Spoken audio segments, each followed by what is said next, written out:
Hello students, last video में हमने discuss किया था डी मॉर्गन्स लॉ।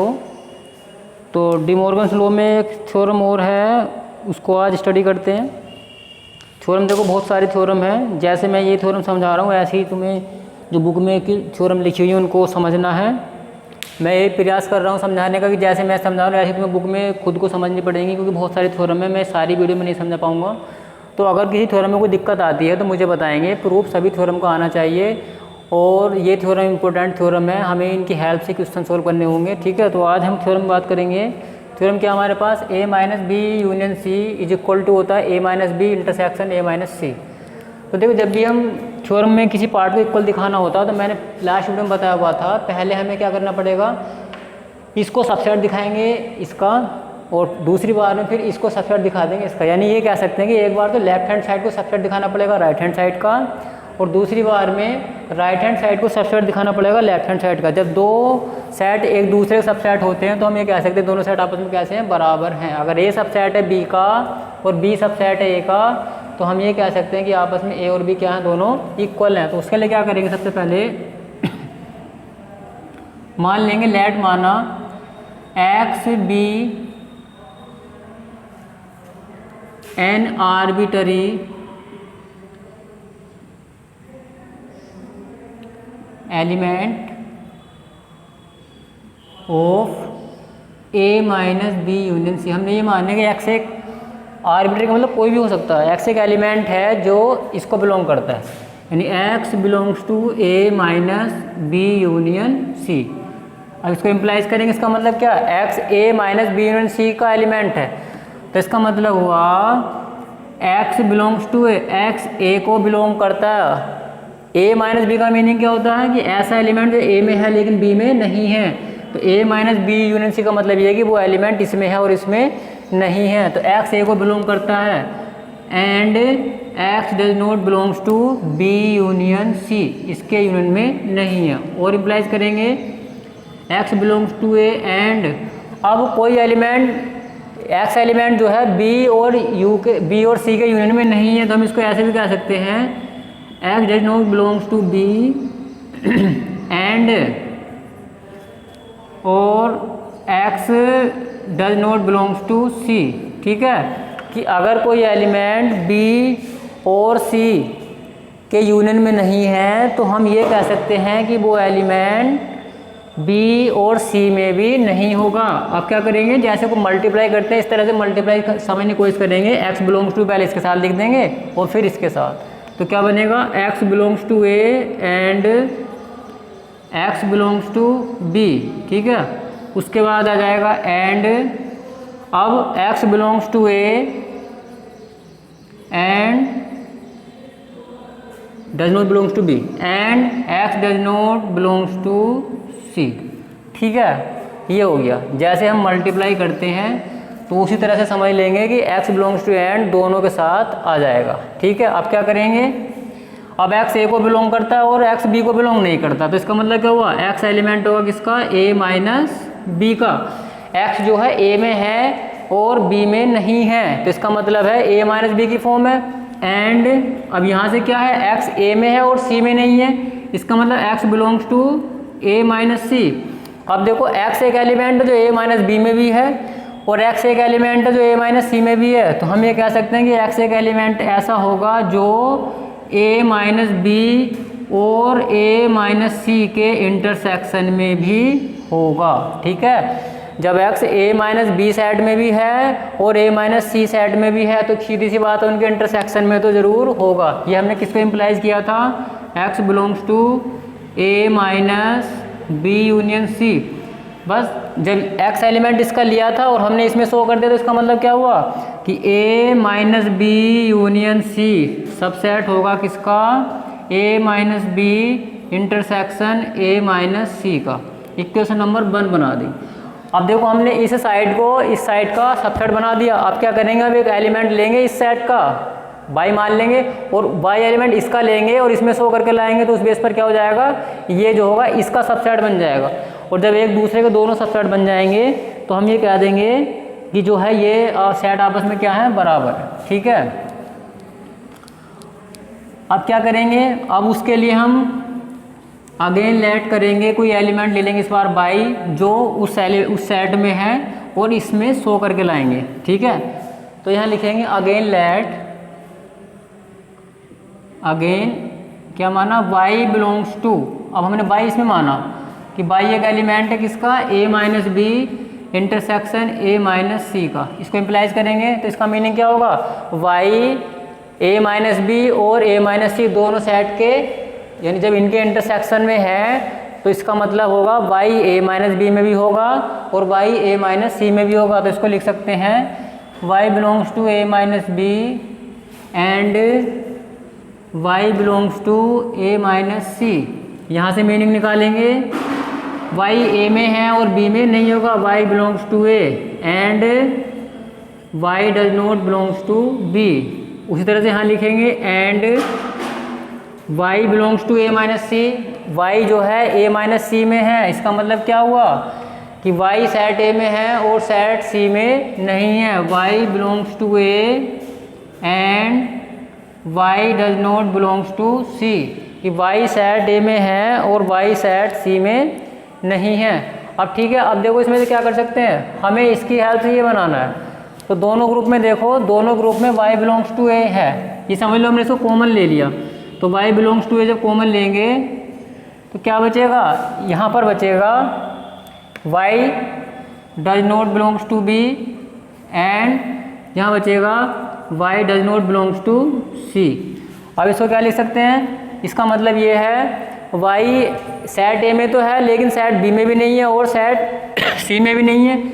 तो हम ये कह सकते हैं एंड जब y एलिमेंट सेट b में भी नहीं है और सेट c में भी नहीं है तो इसके हिस्से इन दोनों की हेल्प से ये बन सकता है, एक एलिमेंट ऐसा है y जो सेट b में भी नहीं है और सेट c में भी नहीं है। तो जब एक एलिमेंट दो सेट में है ही नहीं तो वहाँ से क्या रिजल्ट निकाल सकते हैं कि वो एलिमेंट उनका यूनियन में भी नहीं होगा। तो यहाँ लिख सकते हैं y does not belongs to b union c।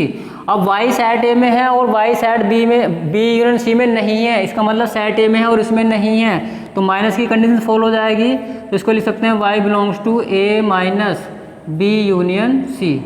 ठीक है, इसको ऐसे लिख देंगे कि y एक ऐसा एलिमेंट है जो a सेट में है और b यूनियन c में नहीं है। इसको हमने इसका एलिमेंट लिया था y a minus B intersection a minus C का और हमने वो एलिमेंट इस सेट में भी दिखा दिया। इसका मतलब क्या हुआ, ये जो होगा उसका सबसेट हो जाएगा। तो a minus B intersection a minus C subset हो जाएगा a minus B union c का। इसको बना देंगे इक्वेशन नंबर 2 और लास्ट में क्या लिख देंगे, by equation 1 and 2, by equation 1 and 2 क्या होगा, दोनों एक दूसरे के सबसेट है तो आपस में क्या हो जाएगा, ये स्टेटमेंट हमारा प्रूफ हो जाएगा। a minus B union C बराबर होता है a minus B intersection a minus C के। इसी तरह से हम सारी थ्योरम प्रूफ करेंगे और जो बुक में थ्योरम दे रखी है इन सभी को प्रूफ करके देखना है और नोटबुक में नोट जरूर करना है, क्योंकि नोटबुक में नोट करोगे तो तुम्हें समझ में आएगा कि कैसे प्रूफ हो रही हैं। हैंड राइटिंग से करोगे यानी बुक में देख के छोड़ोगे तो इसका मतलब है कि तुमने केवल देख के छोड़ दिया, कर नहीं पाओगे। लेकिन जब तुम नोटबुक में लिखोगे ना तो थोड़ा बहुत तो समझ में आएगा ज़रूर। ठीक है, तो इसलिए सभी को नोटबुक में नोट करनी थ्योरम और जैसे मैंने समझाया है समझने की कोशिश करें। बुक में सारी थ्योरम सोल्व्ड है। अब मैं देखो तुम्हें एक्सरसाइज से रिलेटेड क्वेश्चन करा रहा हूँ। एक्सरसाइज हमारे पास है 1C और 1C में जो फर्स्ट क्वेश्चन है, हमें सेट A गिवन है और सेट B गिवन है, सेट C गिवन है। मैं केवल ये लिखने का तरीका बता रहा हूँ क्योंकि ये सवाल तो बहुत ईजी है, एग्जाम के लिए मैंने बता ही दिया, बड़े आराम से कर सकते हो। लेकिन लिखने का मेथड क्या है उसको समझना है, तरीका हमें लिखने का सीखना है। शॉर्ट में तो कोई भी कर देगा, अब शॉर्ट में करने का मतलब क्वेश्चन लिखा डायरेक्ट शॉर्ट में किया कि आंसर ही आ गया, उसका मतलब क्या हुआ कि क्वेश्चन लिखा बुक से और आंसर देख लिया आंसर शीट से, तो पता नहीं चल पाएगा ना। तो देखो कैसे करेंगे। एक्सरसाइज 1C क्वेश्चन 1 में क्या है, गिवन दैट, हमें क्या गिवन है, सेट A 1 2 3 1 2 3, सेट B क्या गिवन है 2 3 4 5 और सेट C क्या गिवन है 5 7। फर्स्ट पार्ट में हमसे पूछा गया है ए यूनियन बी। तो देखो लिखने का मेथड ये है, सबसे पहले सेट ए की वैल्यू पुट करिए। सेट ए कितना है 1 2 3, यूनियन बी सेट बी कितना है 2 3 4 5। अब दोनों सेट का यूनियन निकालेंगे। यूनियन में क्या बताया गया था कि दोनों सेट के एलिमेंट लेकर एक नया सेट बनाएंगे और उसके एलिमेंट क्या करेंगे, वो सेट ए में भी हो सकते हैं, सेट बी में, या फिर दोनों में होंगे। तो क्या आ जाएगा यूनियन 1 2 3 4 5। ये मैं वीडियो में बता चुका हूँ। 1 सेट ए का है, 2 सेट ए का भी है, सेट बी का भी है, 3 सेट ए का है, सेट बी का भी है, 4 सेट बी का है, 5 सेट बी का है। इसका मतलब दोनों को एक ऐसा सेट बना दिया गया है जो दोनों सेट के एलिमेंट इस सेट के अंदर हैं। क्या पढ़ता है इसको हमने, यूनियन। सेकंड पार्ट में क्या पूछ रहा है, बी पार्ट में है B union C. B union C, B set कितना हमारे पास 2 3 4 5, यूनियन सी, सी कितना है 5 और 7। यूनियन निकालेंगे तो कितना आएगा 2 3 4 5 7। किसी भी एलिमेंट को रिपीट नहीं करेंगे, ठीक है, एक ही बार लिखना है उसको। और थर्ड पार्ट में क्या पूछा गया है, सी पार्ट में हमसे पूछा गया है ए यूनियन सी। तो इसी तरह से फाइंड आउट कर लेंगे। अब देखो लिखने का सुटेबल तरीका यही है। अब मान लीजिए इंटरसेक्शन पूछता है तो कॉमन पार्ट ले लेंगे। जब सॉल्यूशन पीडीएफ में मिलेगा तो वहाँ पर मैंने कुछ शॉर्ट में कर रखा है, तो पहले तुम सेट की वैल्यू पुट करेंगे, उसके बाद सॉल्यूशन लिखेंगे, डायरेक्ट कोई नहीं करेगा, ठीक है। उसके बाद अब तुम्हें मैं समझा रहा हूँ वेन डायग्राम के अकॉर्डिंग क्वेश्चन। बाकी सभी जी हैं, सब कर सकते हो, क्वेश्चन करके देखें, जो ना हो बताएं। बाकी सब मैं पीडीएफ में डाउनलोड कर दूंगा। और अगर कोई किसी क्वेश्चन के सॉल्यूशन को समझने में दिक्कत आती है तो बता देंगे। मैं तुम्हें समझा रहा हूँ तुम्हारी बुक का क्वेश्चन नंबर 25। इसमें वेन डायग्राम क्या चीज़ है, किसी भी वर्ड प्रॉब्लम को वेन डायग्राम से सॉल्व कैसे किया जा सकता है उसको देखिए।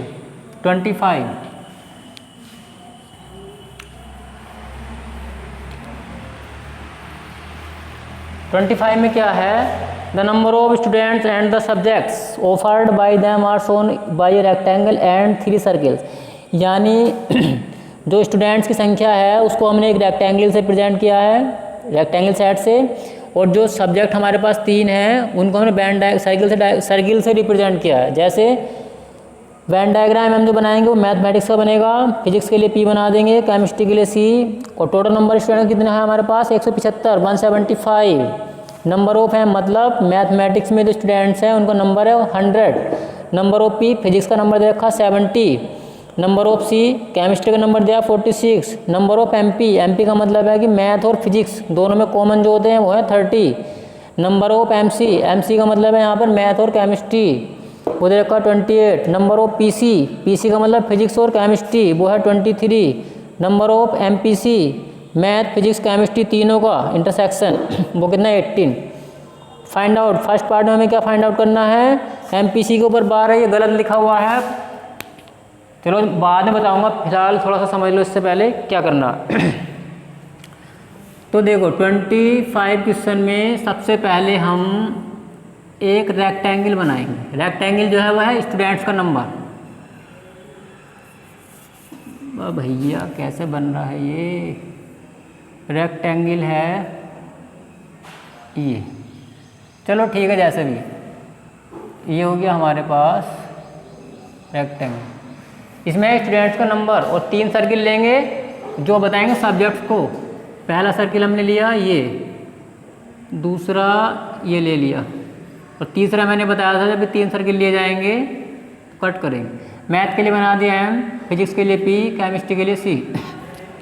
दे भी रखा है बुक में, केवल समझा रहा हूँ, सॉल्यूशन PDF में है, समझा रहा हूँ केवल हुआ कैसे है।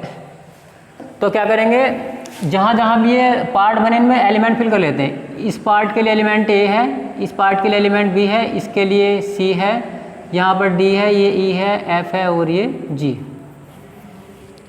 ठीक है, टोटल नंबर क्या गिवन है, स्टूडेंट का टोटल नंबर गिवन हमें 175, यानी जितने भी स्टूडेंट है, ये नहीं, स्टूडेंट्स का नंबर रेक्टेंगल प्रेजेंट है, सारे स्टूडेंट है, उसके अंदर ये भी आ गए सब। ये क्या है, इसके अंदर स्टूडेंट है कितने 175। गिवन क्या है, नंबर ऑफ M 100। मैथमेटिक्स के स्टूडेंट कितने हमारे पास 100 हैं। अब यहाँ पे देखो मैथ के सर्किल में कौन कौन है, मैथ के सर्किल में है A B D E, ये है मैथ का सर्किल। तो यहाँ लिख सकते हैं A + B + D + E। कितना आएगा 100, इक्वेशन नंबर 1। ठीक, उसके बाद है number of physics. Number of physics में कितना दे रखा 70। अब फिजिक्स का सर्किल कौन सा है जिसमें दे रखा element B C E F, तो यहाँ लिख सकते हैं B plus C plus E plus F, कितना है ये 70, नंबर 2। उसके बाद क्या है नंबर ऑफ सी 46। केमिस्ट्री के सर्किल में कौन कौन आ गया डी ई एफ जी, ये दे रखा 46, D plus E plus F plus G, 46 के एक को लग देंगे, थर्ड इक्वेशन। ये हो गया हमारे पास 46। नंबर ऑफ एमपी, मैथ और फिजिक्स, एमपी में दिया गया 30। मैथ और फिजिक्स का इंटरसेक्शन कितना है, उसमें कौन सा एलिमेंट है, मैथ का सर्किल ये है, फिजिक्स का ये है, इसमें दो एलिमेंट कॉमन है बी और ई, यानी बी प्लस ई की वैल्यू किसके बराबर है 30 के, इक्वेशन नंबर 4। उसके बाद है number of MC 28। Math chemistry, math में कौन कौन और केमिस्ट्री में कोई इंटरसेक्शन कौन देख लेंगे दोनों का, मैथ और सी का इंटरसेक्शन क्या आएगा, इसमें दो एलिमेंट फिर हैं डी और ई। देखो मैथ का सर्किल ये है, केमिस्ट्री का ये है, इन ये दोनों पार्ट कॉमन पार्ट आ जाएंगे, तो डी प्लस ई कितना मिला 28, फिफ्थ इक्वेशन। इसी तरह से बताएंगे अगला number of PC, physics chemistry, तो नंबर ऑफ पीसी में क्या गिवन है 23, यहाँ पर जाएगा 23। फिजिक्स और केमिस्ट्री का जो कॉमन है वो है ई और एफ, फिजिक्स का सर्किल ये है, केमिस्ट्री का ये है, दो एलिमेंट आएंगे ई और एफ, ये कितना मिला 23, इक्वेशन नंबर 6 इंक। ठीक है, उसके बाद आएगा हमारा नंबर ऑफ एमपीसी। एमपीसी मतलब फिजिक्स, मैथ, फिजिक्स और केमिस्ट्री। रुक जाइए 2 मिनट ज़रा, ये हो गया हमारा, बात ही ख़राब हो गया। Number of MPC math, physics और केमिस्ट्री, इसमें जो टोटल नंबर है वो दिए गए हैं 18। अब इसका ग्राफ बनाएंगे।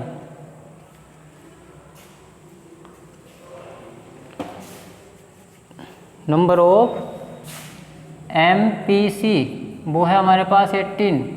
मैथ, फिजिक्स, केमिस्ट्री का इंटरसेक्शन कितना है, मैथ का सर्किल, फिजिक्स का सर्किल और केमिस्ट्री का सर्किल, ध्यान से देखना तुम्हें एक एलिमेंट नजर आएगा ई जो तीनों में होगा, उसकी वैल्यू है 18, इक्वेशन नंबर 7। ठीक है, अब हमें बाकी जो पार्ट दिए हैं उनके आंसर तभी देंगे जब पहले हमें इन सारे एलिमेंटों की वैल्यू का पता हो। ठीक है, ए बी सी जो माने सबकी वैल्यू फाइंड आउट करिए। तो यहाँ लिखेंगे ऑन सोल्विंग ऑल इक्वेशंस, क्या मिला, ए की वैल्यू कितनी मिली हमें 18, ई की वैल्यू यहाँ पे पुट कर दीजिए 6 में, तो ई आ जाएगा 18, लेफ्ट में जाएगा माइनस हो जाएगा 23 से, एफ कितना मिल जाएगा 5। इसके बाद यहाँ आ जाओ, ई की वैल्यू यहाँ पुट कर दो 18 और डी कितना मिल जाएगा 18 माइनस होगा 10, डी की वैल्यू हो जाएगी 10। उसके बाद ऊपर जाइए फोर्थ में, ई की वैल्यू यहाँ पुट करो 18, तो बी कितना मिल जाएगा माइनस होकर 12 मिल जाएगा, बी की वैल्यू हो जाएगी 12।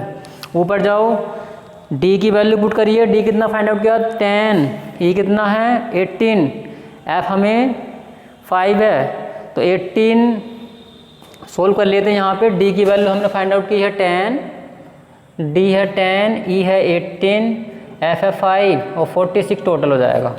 तो 38, 28, 5, 33, 10 प्लस 18 28 और प्लस 5 33, 36 से माइनस होगा और 46 से माइनस करेंगे तो कितना जाएगा 13 आ जाएगा। यानी ये कह सकते हैं आपकी वैल्यू, इसकी जो वैल्यू आएगी हमारे पास जी की वैल्यू आएगी 13। उसके बाद ऊपर जाएंगे बी की वैल्यू पुट करेंगे यहाँ पे 12, ई कितना है 18, कितना जाएगा 30, एफ कितना है 5, 35, माइनस करेंगे 70 से, सी की वैल्यू हो जाएगी 35। ठीक है, उसके बाद यहाँ जाओ, ए की वैल्यू फाइंड आउट करेंगे, बी कितना है, बी है 12, ई है 18, 30 हो जाएगा 30 और डी कितना आया 10, 40, तो ए की वैल्यू यहाँ से मिल जाएगी 60। बस अब देंगे इनके पार्ट के आंसर। इसमें लिखा हुआ नंबर ऑफ फर्स्ट पार्ट है नंबर ऑफ MPC, ऐसे लिखा हुआ है, ये गलत है, ये मैथ को छोड़ के PC के ऊपर आएगा। नंबर ऑफ PC यानी इसका मतलब है मैथ, ऐसे स्टूडेंट का नंबर बताओ जो केवल मैथ पढ़ता हो, फिजिक्स केमिस्ट्री नहीं पढ़ता हो। तो मैथ केवल A पढ़ता है, मैथ केवल A पढ़ता है, B तो कॉमन पार्ट में चला जाएगा, E भी कॉमन में चलेगा, D भी कॉमन में, तो A केवल ऐसा व्यक्ति है जो ओनली मैथ पढ़ता है, वो कौन है? A। और A की वैल्यू क्या फाइंड आउट किया हमने? 60, यानी 60 व्यक्ति ऐसे हैं जो ओनली मैथ पढ़ते हैं। सेकंड पार्ट है नंबर ऑफ PMC ऊपर बार नहीं है बल्कि MC के ऊपर बार है। ओनली फिजिक्स पढ़ता है, मैथ केमिस्ट्री नहीं पढ़ता। ओनली फिजिक्स कौन पढ़ता है? C पढ़ता है, ओनली केवल फिजिक्स पढ़ता है। BE तो ये मिक्सअप पढ़ रहे हैं, B मैथ में चला गया, उसमें चला गया, इस तरह से नहीं, ओनली फिजिक्स कौन पढ़ रहा है? C। और C की वैल्यू हमने क्या फाइंड आउट की है इसमें? अभी C की वैल्यू फाइंड आउट की है 35, इसका आंसर जाएगा 35। थर्ड पार्ट दिया गया हमें नंबर ऑफ CMP, इसका मतलब यही है केवल केमिस्ट्री पढ़ता हो, मैथ फिजिक्स ना पढ़ता हो। केवल केमिस्ट्री कौन पढ़ता है? G, ओनली केमिस्ट्री पढ़ता है G, और G की वैल्यू हमने फाइंड आउट की है 13, ये इसका आंसर हो गया। फोर्थ पार्ट में हमसे पूछा है नंबर ऑफ MPC, ये सही लिखा हुआ है, ऊपर सबके बाहर आएगा। ऐसे स्टूडेंट जो मैथ फिजिक्स केमिस्ट्री नहीं पढ़ते हैं, टोटल स्टूडेंट कितने थे? 175। इसमें से वे स्टूडेंट माइनस कर दो जो कुछ ना कुछ पढ़ रहे हैं, ABCDEFG, ये सारे स्टूडेंट्स मैंने क्या माने थे? जो कुछ ना कुछ पढ़ रहे हैं। ए ओनली मैथ पढ़ रहा है तो B मत समझ में आ गया, ये सब है पढ़ने वाले। इन सभी की वैल्यू को जोड़ के माइनस कर दो, बे निकल जाएंगे जो नहीं पढ़ रहे कुछ भी। तो 175 माइनस बाकी सारी वैल्यू ये ऐड है, इनको जोड़ के माइनस कर देना, शायद 153 आएगा। और कितना बचेगा यहाँ पे? 22। तो 22 स्टूडेंट ऐसे हैं जो कुछ भी नहीं पढ़ रहे, बाकी सब ठीक है। इस तरह से वेन डायग्राम के क्वेश्चन सोल्व करेंगे। तो आज हमने क्वेश्चन चैप्टर 1 कंप्लीट कर लिया है, सॉल्यूशन PDF से देख लेना, और कोई सॉल्यूशन अगर समझ में नहीं आता तो बताएंगे। कल स्टार्ट करेंगे relation and function. Thank you.